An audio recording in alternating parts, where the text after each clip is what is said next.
और हुआ भी ऐसा ही कुछ। जब वो कदम रखे स्टेडियम में 3 गो विकेट पहले से गिरा हुआ था, उसके बाद विकेटें नहीं गिरा एक को।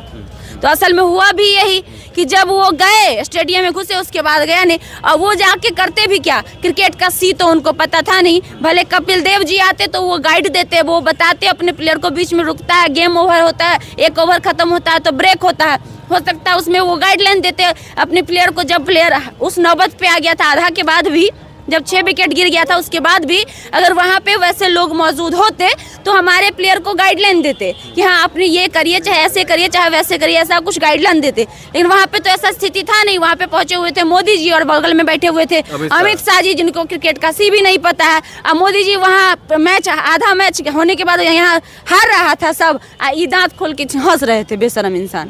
अब बोलेंगे तो बोलेगा, कैमरा उनके तरफ आता था कि हाथ ऐसे हिलाते थे जैसे भाषण देने पहुंचे हैं। अरे मोदी जी, भाषण का जगह नहीं है।